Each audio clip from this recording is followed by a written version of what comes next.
Hello, welcome back to my channel. J'espère que tout le monde va bien. Aujourd'hui, mercredi 21 décembre, purée, J-4 avant les fêtes. On va faire des essayages pour des tenues potentielles pour les fêtes de fin d'année ou d'autres occasions. De toute façon, vous avez très bien compris. Le but, c'est juste d'avoir des idées. Donc j'ai pioché ce que j'avais dans mon armoire, j'ai tenté de faire des mix. Vous me direz en commentaire quelle tenue est votre préférée, est-ce que vous auriez amélioré ou switché, pris tel élément avec tel élément. N'hésitez pas, la chaîne est là pour ça, on partage, on commente, #Sidoki, #Vlogmas. N'oubliez pas d'aimer, de me suivre et c'est parti pour la vidéo. Bon, je vais bien évidemment flouter ces deux parties parce que c'est de la dentelle, c'est transparent. Là, vous imaginez que cette tenue, c'est idéal pour le nouvel an, pour un truc hyper festif. Donc, on imagine des petites mules. On est déjà assez sur son 31, voire son 42 au niveau du haut. Et attendez, s'il vous plaît. Donc, est-ce que vous comprenez ou pas ? On ne rigole pas. On a dit des vraies tenues de fête. Donc là, vous avez la version, c'est que si. Vous savez très bien de quel style de soirée on parle, mais je dois faire nouvel an en boîte. Bon, bien sûr, je mets des caches, vous avez compris. Je vous assure que je mets un truc comme ça. Parce qu'en vrai, je suis hyper à l'aise, c'est un pantalon tranquille. Les talons, j'aurais pas mal aux pieds, donc t'as fait l'effort d'eux. Tu pètes le make-up, et là, voilà. Vous voyez ? En plus, bon, personnellement, comme je suis tatouée, on les voit ici. J'en ai un en dessous. Non, vous voyez ? Et je vais vous faire la version un peu plus mamie pour Noël, parce qu'on n'a pas envie de choquer toute l'assemblée. Mais voilà, ça c'est la version un peu... la version un peu... Ça me fait trop penser à Jean-Luc Reichmann, oui je suis vieille, qui faisait... Et maintenant la question co, la question in, c'est la fameuse question coquine. Tadam! Et vous voyez, j'ai juste rajouté un autre top en dentelle, et je savais que dentelle sur dentelle, vous voyez, j'ai même pas besoin de flouter, on voit rien. Après, vous pouvez choisir, si vous n'êtes pas sécure, de mettre un crop top noir en dessous, un petit débardeur fin, vous voyez? Donc si vous voulez, ça fait juste la forme et ça passera. Toujours la même tenue, ça peut faire un peu plus classe.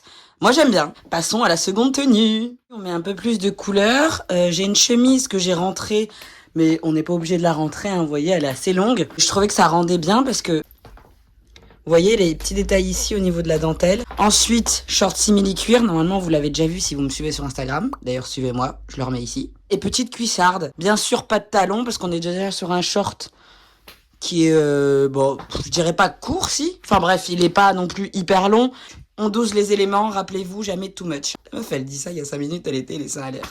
Bref, je trouve que ça fait un effet très, chevaleresque, très d'Artagnan, très Richelieu, vous avez compris l'idée. Ça peut être sympa. Il y a une année, j'avais mis une longue chemise un peu avec un short simili-cuir en dessous et des cuissardes. Là, je l'ai revisité, oui, parce qu'on ne change jamais les classiques, on les modifie. Parfois, je pars en vrille, parfois, je reste un petit peu plus tranquille. Mais j'aime bien.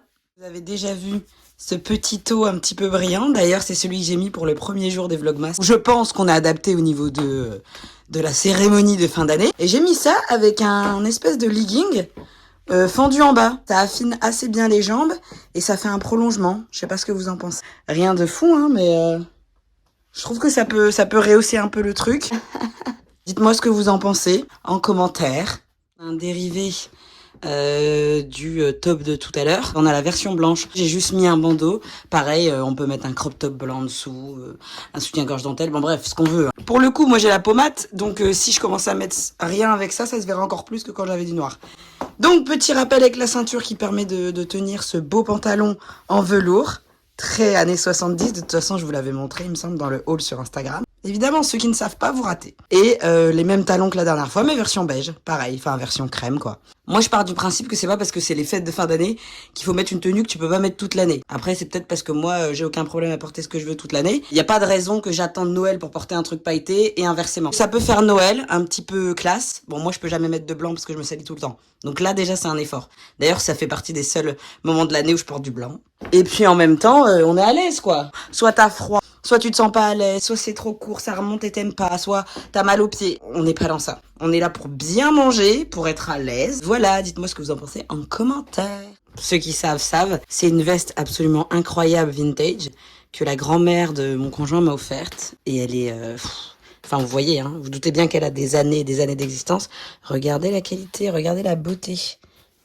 J'aime trop. Vous voyez, il y a cet effet. Donc j'ai mis un crop top noir simple et j'ai mis un petit pantalon de costume. Vous voyez, la fin, elle est un petit peu pliée avec mes boots. Comme ça casse le côté un peu trop sérieux. Et je trouvais que c'était important de changer un petit peu pour les fêtes de fin d'année, sans non plus changer ma nature, parce que c'est pas mon style. Vous me connaissez déjà, si j'ai envie de débarquer avec une robe et des baskets, je vais le faire. Là, j'ai pas de robe à vous proposer, hein. Au cas où ceux qui attendent une robe, il y en aura pas. Vous voyez le côté un peu androgyne, parce que à la base, ça fait juste ça. Donc la veste, elle rehausse le truc. Si tu veux être un peu inaperçu, je pense que ça peut le faire, parce que le pantalon, il est classe, il est bien serré, bien taillé, bien coupé. Les petites boots, je trouve qu'elles passent tout juste au niveau de la taille derrière.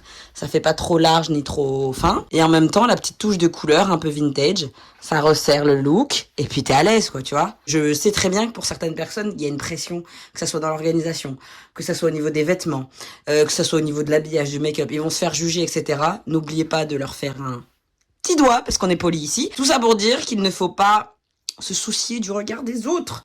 T'as envie de mettre ce que tu veux, tu mets ce que tu veux, point. De toute façon, Noël, on le sait très bien, c'est comme tous les endroits où il y a du monde, il y a de l'hypocrisie partout. Donc, autant que tu sois bien dans tes baskets, bien dans tes pompes, hey, parce que dans tous les cas, on va te juger. Donc, autant que tu sois à l'aise avec ce que tu porteras. Petit pied de poule, je sais qu'il y a une différence, pied de coq et pied de poule, je sais plus. Bref, pied de volaille, je vais l'appeler comme ça. Avec un petit pantalon, j'adore ce détail, je pensais qu'on allait le voir, mais non, en fait c'est plus haut. Vous voyez ? Je trouve incroyable ce pantalon. Il est tellement long qu'il faut mettre des grands talons, donc j'ai mis ceux-là. Sinon, d'habitude, je mets des hauts talons. Mais là, c'est des petites boots. Pareil, je pense que ça, pour le coup, même tu travailles dans un petit bureau, ça passe. J'aime bien aussi le détail des manches, un petit peu pas fini. Bon, moi, de toute façon, je suis faite pour les pantalons évasés, je pense que vous l'avez compris. Je les ai en toutes les matières, tous les coloris. En plus, c'est bien droit, ça... J'aime trop. Pour le coup, faut pas mettre un maquillage qui te vieillit encore plus, parce que déjà là, ça fait très première dame, très chic. Tu mets ça avec un long manteau au-dessus, pac, paf, ça envoie. Dites-moi ce que vous en pensez, et nous allons passer au dernier look. Le 100% velours que normalement vous avez vu dans mon haul Instagram, je vous le redis. Il est temps de me suivre. Simple, efficace, petites épaulettes. Je sais pas si je les ai bien mises, si je pense. En fait c'est noir, mais j'ai l'impression qu'il y a des reflets un peu émeraude. Je sais pas si vous voyez ce que je veux dire. Le bas pareil, toujours pas de def, on change pas une équipe qui gagne. Avec ceci j'ai mis mes talons marrons. Honnêtement, j'aurais pu mettre n'importe quelle paire, c'est pas grave, mais j'aime bien l'idée. Comme elles sont pointues, ça fait un peu un effet Santiago. Et je vais finir par aimer les Santiago, vous allez voir. Parce que pour le coup, si je mets des boots ou des choses plates, ça va tasser. Je pense que c'est important qu'on voit que ça tombe bien. C'est l'effet aussi qui rend comme ça. Regardez-moi le boule que ça me fait. Pas. Non mais franchement, c'est sympa. Je trouve que ça envoie. N'hésitez pas à me dire en commentaire quelle tenue vous avez préférée. N'hésitez pas à aimer, commenter #Sidoki, #Vlogmas. Partager et me suivre. Moi, je m'attelle au montage et après, c'est parti pour le travail comme d'habitude. Je vous fais plein de gros bisous, prenez soin de vous et on se dit à demain. Mouah.